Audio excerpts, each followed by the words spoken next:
नमस्कार, मैं हूं संजीव श्रीवास्तव। आप देख रहे हैं 4 PM। 4 PM दर्शकों का पसंदीदा चहेता यूट्यूब चैनल है। उसकी अपनी एक धार है, उसकी अपनी एक शैली है। साफ साफ खरी खरी बातें वो दर्शकों तक पहुंचाने के लिए मशहूर है। देश और दुनिया में ख्यात है। हमारे चैनल के संपादक श्री संजय शर्मा देश और दुनिया का जाना पहचाना चेहरा है। 4 PM देश के अनेक राज्यों में है और अब मध्य प्रदेश भी उस कड़ी में जुड़ रहा है। संजय शर्मा जी 4 PM का प्रमुख चेहरा हैं और हम सब उनके मार्गदर्शन, उनके सानिध्य में इस चैनल को आगे बढ़ाने का प्रयास करते हैं। मध्य प्रदेश का दायित्व उन्होंने मुझे सौंपा है और हम कह सकते हैं कि हमारा एक इंट्रोडक्टरी कार्यक्रम यह है मध्य प्रदेश को लेकर। और चूंकि मध्य प्रदेश में विधानसभा के चुनाव नज़दीक हैं और इस समय जो 5 राज्यों के चुनाव होने जा रहे हैं, मध्य प्रदेश, छत्तीसगढ़, राजस्थान समेत जो 5 राज्य हैं, उनमें मध्य प्रदेश सर्वाधिक चर्चित राज्यों में शुमार है। हर कदम, हर चाल यहाँ की जो हो रही है, जो विभिन्न राजनीतिक दल हैं, उस पर न केवल मध्य प्रदेश बल्कि देश और जो राजनीति में रुचि रखने वाले भारत के अन्य देशों में बसे लोग हैं, उनकी भी निगाह मध्य प्रदेश पर जमी हुई है, बनी हुई है। तो सबसे पहले आज जो ये हमारा इंट्रोडक्टरी कार्यक्रम है, सबसे पहले मैं मध्य प्रदेश विधानसभा चुनावों की बात करूंगा। मध्य प्रदेश विधानसभा का जो परिदृश्य है उसमें 230 सीटें हैं और 230 सीटों में 116 का जो आंकड़ा है, एक नंबर है, ये मैजिक फिगर है। जो 116 सीटें जीत कर आएगा, सरकार उसकी बनेगी। 2003 में बीजेपी ने यहां कांग्रेस से सत्ता छीनी थी। मध्य प्रदेश में द्विदलीय व्यवस्था है, कांग्रेस और बीजेपी में ही सीधा मुकाबला होता है। वही कुछ स्थिति इस बार भी है। जैसा मैंने कहा कि 2003 में बीजेपी ने सत्ता छीनी थी कांग्रेस से। 10 साल दिग्विजय सिंह का जो राज था, लगातार 2 टर्म उन्होंने करे थे। उसके बाद बीजेपी 2003 में सरकार में आई थी और बड़ी जोरदार, बहुत थंपिंग मेजॉरिटी के साथ 173 सीटें उमा भारती की अगुवाई में बीजेपी ने जीती थी और अपनी सरकार बनाई थी। 2003 के बाद 2008, 2013 में भी बीजेपी विद्यमान रही मध्य प्रदेश में। 2018 में थोड़ा परिदृश्य बदला। 15 साल सत्ता का जो सूखा था उसे कांग्रेस ने कमलनाथ की अगुवाई में समाप्त किया। कमलनाथ के साथ जो मध्य प्रदेश के लीडरान थे, जो चर्चित चेहरे थे, जो प्रमुख चेहरे थे, उनमें ज्योतिरादित्य सिंधिया भी एक चेहरा होते थे, जो कांग्रेस के बहुत ही प्रमुख चेहरों में शुमार थे। लेकिन 2018 में सरकार बनने के बाद मुख्यमंत्री पद को लेकर जो कलह थी, वो कलह अंततः वो बहुत सतह पर आई और सतह पर आने के बाद वो सरकार गिरी। किन कारणों से गिरी, पूरा देश और दुनिया जानती है कि ज्योतिरादित्य सिंधिया ने किस तरीके से रिवोल्ट किया। उनके कुछ विधायक टूट कर गए और अंततः कमलनाथ की सरकार 15 महीनों में गिर गई और बीजेपी ने ऑपरेशन लोटस के जरिए फिर से सत्ता पा ली। वो तो एक अलग कहानी थी जो सबको मालूम है। अब जो 2023 का परिदृश्य है, 2023 के परिदृश्य में रोचक और कांटे के मुकाबले की स्थिति यहां पैदा हो चुकी है। और न केवल रोचक और कांटे के मुकाबले की स्थिति, बल्कि बीजेपी यहां थोड़ा संकट में है। संकट ऐसा है, सबको पता है। जो लगातार सर्वे आ रहे हैं, खुद बीजेपी के अपने इंटरनल सर्वे हैं, जो उनका अनुवांशिक संगठन आरएसएस है उसके अपने फीडबैक्स हैं, उन्होंने अपना सर्वे कराया है। उसमें बीजेपी की हालत खस्ता है, पतली है। ये मानकर चला जा रहा है कि इस बार अब बीजेपी सत्ता में नहीं आ पाएगी। जो अब तक के परिदृश्य हैं, जो सर्वे हैं, जो सूचनाएं हैं, जो तंत्र है खुफिया, वो ये बतला रहा है कि कठिनाई है। इन सब कठिनाइयों के बीच शह और मात का खेल जारी है। चुनावों की तारीखों की घोषणा भी होनी है। संभावना है कि अक्टूबर के पहले सप्ताह, आज से शुरू हो चुका है अक्टूबर का महीना, तो बहुत शीघ्र इलेक्शन कमीशन ऑफ इंडिया चुनावों की तारीख की घोषणा कर देगा और फिर रण खुलकर हो जाएगा, तैयारी और तेज हो जाएंगी। अभी तो चल ही रही है जैसा मैंने बताया। और सबसे दिलचस्प ये है कि 36 बरस मुझे पत्रकारिता को मध्य प्रदेश में करते करते, छत्तीसगढ़ जो इसके पहले एक ही राज्य था 2000 के पहले तक, उसमें भी हमने चुनाव कवर किए। 320 का एक विधानसभा होती थी मध्य प्रदेश और छत्तीसगढ़ जब एक था, उसको भी हमने कवर किया है। और अभी जब 230 है उसको किया और कई राज्यों में चुनाव को कवर करते रहे। तो अब जो स्थितियां हैं उसमें एंटी इनकम्बेंसी मध्य प्रदेश की सरकार के खिलाफ, केंद्र की सरकार के खिलाफ जबरदस्त है। जनता वही चेहरों से अघाई सी लगती है और इन सब के बीच जो संकट है, बीजेपी का संकट सबके सामने है। बीजेपी कुछ सुनिश्चित नहीं कर पाई अब तक। वो चेहरा घोषित करके चुनाव लड़ती रही है। उसका चेहरा शिवराज सिंह चौहान हुआ करते थे, चाहे वो 2008 का चुनाव हो, 13 का और 18 का। इस बार वो हिम्मत नहीं कर पाई क्योंकि शिवराज सिंह चौहान के खिलाफ भी काफ़ी एक असंतोष के भाव नजर आते हैं। हालांकि वो उनके सिवाय बीजेपी पे कोई कार्ड दिखता नहीं है मध्य प्रदेश में। लोग हैं, चेहरे खूब सारे हैं, बड़े नेता हैं, लेकिन उन नेताओं के बीच में यदि कोई जनता से सीधे कनेक्ट है तो आज की तारीख में शिवराज सिंह चौहान। उन्होंने पिछले जो 5 में उन्होंने अचानक से जिस तरीके से मध्य प्रदेश बीजेपी की बागडोर सौंपी गई थी, सरकार में मुखिया सरकार का बनाया गया था, उसके उन्होंने जबरदस्त मेहनत की है। उन्होंने स्थापित किया स्वयं को और एक मॉस लीडर के तौर पर, एक जन नेता के तौर पर वो उभर चुके हैं। अभी भी वो मध्य प्रदेश पूरा नाप रहे हैं। हालांकि जो कुछ 25 सितंबर को मध्य प्रदेश में हुआ पूरे देश ने देखा। मध्य प्रदेश में जो संकट के हालात हैं तो उसके मद्देनज़र पूरी बागडोर प्रधानमंत्री नरेंद्र मोदी, उनके मित्र, बीजेपी चुनावी रणनीति के चाणक्य कहलाने वाले, जो बीजेपी के लोग उन्हें चाणक्य कहते हैं, अमित शाह के हाथों में है। उन्होंने अपने पूरे के पूरे पत्ते यहाँ बिछाना शुरू किए हुए हैं और अपने सिपाह सालारों, केंद्र के कई सारे नेताओं को लेकर उन्होंने पूरी की पूरी कमान मध्य प्रदेश की अपने हाथों में ली हुई। अभी जैसा मैंने कहा कि 79 टिकटों की घोषणा, जबकि टिकट अभी चुनाव की तारीखें घोषित नहीं हुई, 79 सीटें उन्होंने घोषित कर दी। 79 सीटों में जो दूसरी सूची आई, 39 की 2 सूचियाँ उन्होंने जारी की हैं। सेकंड लिस्ट में एक अलग सा मूव बीजेपी ने किया है। हालांकि वो इस तरीके का प्रयोग अन्य राज्यों में भी करती रही है, जो जहां संकट बीजेपी दिखती थी, बीजेपी को जहां संकट दिखता था तो मोदी शाह की जोड़ी ने वो अन्य राज्यों में भी किया है।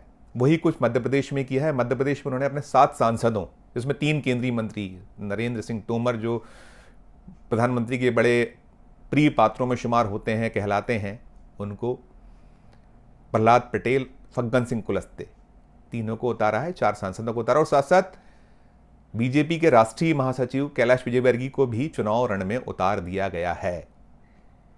विजयवर्गीय के पास में महासचिव का पद लंबे वक्त से है। मध्य प्रदेश की राजनीति में उन्हें हाशिए पर डाला गया था, अलग किया गया था। बंगाल जैसे राज्य की उन्हें बागडोर सौंपी गई कि जाइए बंगाल जिता के लाइए, और भी सूबे दिए गए। कैलाश विजय लड़ाकू किस्म के नेता हैं, लेकिन जब उनका टिकट घोषित हुआ तो उनकी जो बातें निकलकर सामने आई, उनका दर्द मर्म निकल कर आया, उसने थोड़ा सा डिमोरलाइज किया पार्टी के लोगों को। हालांकि वो हास प्रयास किया करते, लेकिन हास प्रयास में भी ऐसी बातें कहीं ना कहीं पार्टी को कठिनाई में तो डालती हैं। वो कहते हैं मैं साफ साफ बोलता हूँ, सच सच बोलता हूँ। उन्होंने कहा कि मुझे उम्मीद नहीं थी, मैं तो सोचता था कि मुझे पार्टी ये दायित्व देगी, जाइए चुनाव लड़ाइए, 8 चुनावी सभाएँ करूँगा, 5 हेलीकॉप्टर से जाऊँगा, 3 कारों से करूँगा और भाषणबाजी करके और चले आऊँगा। मुझे थोड़ी मतलब कि मुझे फिर इस दौर में वापसी करनी है कि घर घर जाऊँ, हाथ जोड़ूंगा। वो उम्र, वो दिन नहीं बचे हैं। और वास्तव में कैलाश विजयवर्गीय 63 साल पूरे कर चुके हैं उम्र के। ऐसे और भी नेता हैं जिनकी जो खासकर जो जिन सेंट्रल कद्दावर नेताओं को उतारने का प्रयास केंद्रीय नेतृत्व में किया है, उनमें कई सारे लोग खिन्न हैं, चिंतित हैं, क्योंकि अपने अपने क्षेत्रों में इस बार जो हालात हैं मुश्किल तो हैं उनके लिए। मध्य प्रदेश में इस बार जो सबसे दिलचस्प चीज़ है कि चुनाव कांग्रेस और बीजेपी में सीधा बहुत नहीं दिखता है। कांग्रेस और बीजेपी में चुनाव होना है, जैसे मैंने कहा, द्विदलीय यहाँ स्थिति है। लेकिन यहाँ का जो चुनाव है जनता वर्सेस बीजेपी हो रहा है, और जनता इस बार थोड़ी सी हिसाब किताब बराबर करने के मूड में अब तक नजर आ रही है। इसलिए बीजेपी की मुश्किलें बढ़ी, बीजेपी अपने प्रयोग कर रही है। और ऐसा लग रहा है कि आने वाले दिनों में जो और सूचियाँ आनी, उन सूचियों में कुछ और ऐसे अचंभित करने वाले फैसले आला कमान की ओर से आए, कुछ और जो मौजूदा सांसद हैं मैदान में उतारे जाएं। इधर कांग्रेस भी बहुत जैसा प्रयास होना चाहिए कर रही है, वो भी अपने कार्ड्स खेल रही है। चुनाव का वक्त है तो खेलना ही है, लेकिन उसकी जो पूरी की पूरी रणनीति दिखती है, या उसका जो वो बहुत ज़्यादा उम्मीद लगाए बैठी है, जो एंटी इनकम्बेंसी और जनता वर्सेस बीजेपी का चुनाव जो मानकर चल रहे हैं, उसके तहत कुछ चमत्कार हो जाएगा और सत्ता में वापसी करेगी, ऐसा उसकी ध्येय ज़्यादा लगता है। कमलनाथ, दिग्विजय सिंह और भी सेंट्रल में रहे कई नेता हैं मध्य प्रदेश के, जो इस समय मध्य प्रदेश के लिए मध्य प्रदेश से जो आते हैं वो अपना अपना योगदान देने, अपनी अपनी कोशिशें करने में जुटे हैं। इस बीच हाल में जो कुछ सर्वे आ रहे हैं, वो सर्वे थोड़ा सा कांग्रेस के लिए हम चिंताजनक मान सकते हैं। कांग्रेस बहुत नज़दीकी मुकाबला सर्वे बतला रहे हैं। खासकर टाइम्स नाउ का भी ताज़ा सर्वे है, उसमें बहुत बड़ा अंतर नहीं है, 1% वोट का अंतर है और कुछ सीटों का अंतर है। लेकिन हाँ, ये वो सर्वे बतला रहा है कि कांग्रेस सरकार बनाने जा रही है, वो सर्वे कहता है, लेकिन मार्जिनल है। इसके साथ साथ जो कांग्रेस जिन जगहों से उम्मीद लगाए बैठी, वहाँ भी कुछ कम प्राप्त होने की संभावना सर्वे जतला रहे हैं, जो थोड़ा सा कांग्रेस के लिए चिंता का विषय हो सकता है। इन सब के बीच मुकाबला दिन ब दिन, उसकी जो लड़ाई के लिए जो रण है वो सजा तो था ही था, उसमें तेजी आती चली जा रही है। यहाँ जैसे मैंने कहा, प्रधानमंत्री नरेंद्र मोदी ने खुद बागडोर संभाली हुई है। पिछले 6 महीने में 7 बार नरेंद्र मोदी मध्य प्रदेश प्रत्यक्ष रूप से आए और अपरोक्ष रूप से तो कई बार आ चुके। वर्चुअली तो उन्होंने बहुत सारे कार्यक्रम मध्य प्रदेश सरकार के किए हैं। बार बार उन्हीं के इर्द गिर्द चुनाव को रखा जा रहा है। और यहाँ इस बार देखने में आया है कि प्रदेश की जो सरकार है, शिवराज सिंह चौहान या उनकी टीम, बीजेपी मध्य प्रदेश पूरी टीम, उसकी चल नहीं रही है। वो बहुत नेताओं को कुछ पता आता ही नहीं है, या जो यहाँ वो सब कुछ ऐसा लगता है सिर्फ औपचारिकता होनी है और जो कुछ करना है वो केंद्र कर रहा है। इसका बड़ा प्रमाण जो केंद्र ने 7 सांसदों को अपने उतारा है, वो उसने सबको अचंभेड़ में ढाला है, वो सब दिखता है। नेताओं के जो जिनको टिकटें दी गई उनके बयान आ चुके हैं। कैलाश विजय के बयान है ही है, जिसको खुद को नहीं मिला। दिलचस्प है कि 25 तारीख को भोपाल में थे प्रधानमंत्री नरेंद्र मोदी। उस मंच को न केवल कैलाश विजयवर्गीय बल्कि नरेंद्र सिंह तोमर, फग्गन सिंह कुलस्ते, प्रहलाद पटेल और अन्य लोग शेयर कर रहे थे प्रधानमंत्री से। लेकिन जब रात में सूची आई तो सब विस्मित से दिखे, अचंभे में दिखे कि उन्हीं लोगों को नहीं कुछ ऐसा बोध था कि शायद उनको उतारा जा रहा है। तो जो फैसले होते हैं जो चौंकाने वाले मोदी शाह की तरफ से, वो वैसे ही कुछ फैसला था। अब आगे और दिलचस्प होगा देखना कि क्या कुछ होता है। और अभी सबसे बड़ा यक्ष प्रश्न बना है, शिवराज का क्या होगा। मुख्यमंत्री शिवराज सिंह चौहान सीहोर जिले की बुदनी से विधायक हैं। वे नरेंद्र मोदी की तुलना में राजनीतिक जो सफ़र है उसमें सीनियर हैं। 1990 में पहली बार बुदनी जीता था, फिर 1991 में विदिशा से उनको लड़ाया गया और विदिशा के बाद में वो जब अटल बिहारी वाजपेयी जी ने 2 जगहों से लड़े थे, विदिशा और लखनऊ, तो विदिशा सीट खाली की थी लोकसभा की और लोकसभा शिवराज सिंह चौहान को भेजा गया था। तो 91, 96, 98, 99 ऐसे वो 4 बार सांसद रहे। फिर अचानक जो हालात बने, मध्य प्रदेश के उमा भारती ने छोड़ा, बाबूलाल गौर को सत्ता की बागडोर दी गई और जो परिस्थितियां बनी जब उमा भारती लौट के आई, तो उस दौर में अचानक से बीजेपी ने धमाका कर शिवराज सिंह चौहान को मध्य प्रदेश के मुख्यमंत्री पद की बागडोर सौंपी थी। और वो उसके बाद उन्होंने, जैसे मैंने कहा, कि स्थापित होने में कोई कसर नहीं छोड़ी, या स्थापित है। अब एक 18 साल के लगभग का मुख्यमंत्री, जिसने 18 साल, वो बीजेपी शासित जो राज्य हैं या बीजेपी शासित मुख्यमंत्री हैं, सबसे लंबा टेन्योर करने वाले मुख्यमंत्री हैं। उनका भविष्य डामाडोल है। वे ओबीसी वर्ग से आते हैं। मध्य प्रदेश में 51% ओबीसी वोटर हैं। मैंने कहा जैसा कि उनकी बड़ी कनेक्टिविटी है। वो महिलाएं, वो अपने आप को भाई, मामा, बच्चों का कहते हैं। जो यूथ है, चाहे वो बच्चियाँ हों चाहे बच्चे हों, युवा हैं, उनसे उनकी सीधी पैठ है, पकड़ है, क्योंकि बच्चों ने उन्हीं को देखा है। अगर हम आज जो 18 साल का वोटर है, जिसे बोध हुआ है, कुछ समझ आया है, वो उसको तो कुछ पता ही नहीं। वो मोदी और बीजेपी मध्य प्रदेश में शिवराज को देखते रहे हैं, इन्हीं का 2 युग देखे हैं। अब इस सब के बीच शिवराज को साइडलाइन कर देना, या उनके ऊपर भरोसा तो नहीं था, दिख रहा था कि वो मुख्यमंत्री नहीं होंगे। लेकिन अभी जो 25 सितंबर का जो यहाँ भोपाल में जलसा हुआ, उस जलसे में ना तो प्रधानमंत्री ने शिवराज सिंह चौहान का नाम लिया, ना उनकी योजनाओं का जिक्र किया। मध्य प्रदेश का पूरा खेल बदलने के लिए शिवराज सिंह चौहान द्वारा लाई गई लाडली बहना योजना तक का भी प्रधानमंत्री ने बिल्कुल जिक्र नहीं किया। उन्होंने महिला आरक्षण बिल की बात की, अपने प्रयासों को बताया, खुद की पीठ अपने हाथों से थपथपाई, दावे किए, प्रति दावे किए, लेकिन यहाँ छोड़ दिया, तो उसका एक अलग इम्पैक्ट हुआ है। शिवराज दुखी से हैं और होना स्वाभाविक भी है, इतने लंबे अरसे तक वो, और आज भी किला लड़ा रहे हैं, वो मध्य प्रदेश को नाप रहे हैं। और हमें तो वो दौर भी याद है जब कमलनाथ ने सरकार बना ली थी और वो सत्ता में आ चुके थे, तो विपक्ष में बैठते ही शिवराज सिंह चौहान ने, जो उनकी एक आदत है, वो परिश्रम की पराकाष्ठा करते हैं, उस पराकाष्ठा के ही अंतर्गत उन्होंने 15 महीने भी कमलनाथ की सरकार में मध्य प्रदेश का कोना कोना नापा था, छोड़ा नहीं था। इन सब के साथ जो कुछ हुआ है उसने कहीं ना कहीं और जो बीजेपी की चुनावी इस जो मध्य प्रदेश की प्रयास हैं उसको कहीं ना कहीं हम कह सकते हैं पलीता सा लगा दिया है। ये ऐसा माना जा रहा है। क्या कुछ रिजल्ट होंगे, क्या कुछ सोच सेंट्रल बीजेपी का है, उसके नेताओं का है, उसके रणनीतिकारों का है, प्रधानमंत्री मोदी और अमित शाह का है, वो तो आने वाला वक्त बताया कितने सफल हुए, क्या उनको उनके अपने अनुष्ठान में सफलता मिली। लेकिन हाँ, इस वक्त बीजेपी बहुत संकट में है, मुश्किलों में है। चुनाव निरंतर दिलचस्प हो रहा है। अब ये भी देखना है कि कांग्रेस का मूव क्या होता है।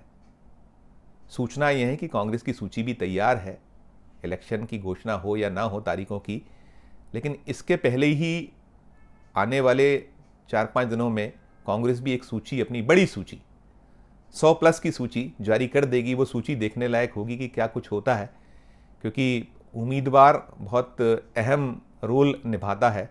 और जब उम्मीदवार उसके घोषित होने से बीजेपी में तो भगदड़ की स्थिति है, बीजेपी में लोग निरंतर किनारा कर रहे हैं, जिन्हें टिकट नहीं मिली वो भाग रहे हैं। दावेदारों जो थे टिकट की, उनको निराशा के बाद उनकी अपने ठोर तलाश रहे हैं। कुछ जो जिनके टिकट कटे हैं उनमें से कुछ तो जैसे चले भी गए हैं, किसी ने आपको ज्वाइन किया है, किसी ने और दल का दामन थामने, या जो एक सौदेबाजी चल रही है। तो अब कांग्रेस का भी क्या होता है, किस तरीके से वो टिकटों के बाद उसके यहाँ क्या, और निश्चित तौर पे ये तय है कि जब उसकी टिकटें घोषित होंगी तो वहाँ भी कुछ ना कुछ बगावत होगी। लेकिन हाँ, इस समय बगावत या जो विरोध के सुर बहुत ज़्यादा बीजेपी में है। बीजेपी मुश्किल में है, संकट में है। अब इन संकटों से कैसे उभरेंगे, ये कोशिश तो मोदी और शाह कर रहे हैं। मोदी शाह के अपने जो तथाकथित तिलिस्म है, वो तिलिस्म कितने रंग लाएंगे ये बाद में पता चलेगा। बीजेपी में निराशा का भाव बना हुआ है, हताश है उसके कार्यकर्ता, गुटों टुकड़ों में बटी है बीजेपी। जो कभी हम कांग्रेस में देखते थे वो हालात आज बीजेपी में बने हुए हैं। तो दिलचस्प, रोचक, एक अलग सा मुकाबला इस बार मध्य प्रदेश में है। क्या बीजेपी पुनः सरकार बनाने में सफल हो पाएगी, ये तो जब चुनाव के नतीजे आएंगे उसी के बाद साफ होगा। हाँ, उधर कांग्रेस भी, उसमें भी कम, भले ही थोड़ा सा यूनाइट सी दिखती है, लेकिन अंदर ही अंदर कहीं ना कहीं उनके यहाँ भी थोड़ा सा धाराएं विपरीत हैं। कांग्रेस तो इसके लिए ही कबीलों के लिए है कि अलग अलग कबीले होते हैं, कितना वो सीख ले पाती है, कितना वो और जो आने वाला वक्त है उसको सत्ता में वापसी के लिए बिना किसी जो अपने अपने अहम की लड़ाइयों को छोड़कर, अपने अपने निजी स्वार्थों को, निजी हितों को छोड़कर कर पाती है, वो वक्त बताएगा। और अति शीघ्र ये जो मैंने जैसे कहा कि सूचियाँ जैसे जैसे जारी होंगी, लड़ाई और तेज होगी और दिलचस्प होगी। लेकिन हाँ, अभी अंत में वही मैं बात अपने के साथ ख़त्म करूँगा कि बीजेपी मुश्किल में है, कठिनाई में है। ऐसा लग रहा है कि भले ही कुछ किया जाए, जैसे यहाँ भी मोदी ने कोशिश की है, वो हिंदुत्व वाला जो कार्ड है, सनातन का कार्ड उन्होंने खेला है, लेकिन कांग्रेस खामोश है, चुप है। उनके नेताओं ने कोई ऐसा कुछ नहीं किया है। फाउल करने वाली जो बात होती कि अपने फाउल करके और बीजेपी को मौका दें, वो तो अपनी मोहब्बत की दुकान सजाए बैठी है, मोहब्बत के सहारे आगे बढ़ने का प्रयास करी। और एंटी इनकम्बेंसी, सरकार विरोधी माहौल, बीजेपी के जो अपने अंतर्द्वंद हैं, उसी के तहत अपनी चुनावी बैतरणी पार करने के प्रयासों में लगी हुई है। लेकिन हाँ, देखेंगे क्या कुछ होता है, कितने सफल कौन होता है, क्या रंग चुनाव के निकल कर आते हैं, वो तो चुनाव के नतीजे ही बताएंगे। और सभी को उसका इंतज़ार बहुत तेज़ी से है। आज के ये इंट्रोडक्टरी कार्यक्रम में इतना ही। निरंतर आपको मध्य प्रदेश के चुनाव और मध्य प्रदेश की जो बड़ी प्रमुख खबरें हैं उससे रूबरू कराता रहूँगा। देखते रहिए 4 PM। नमस्कार, जय हिंद।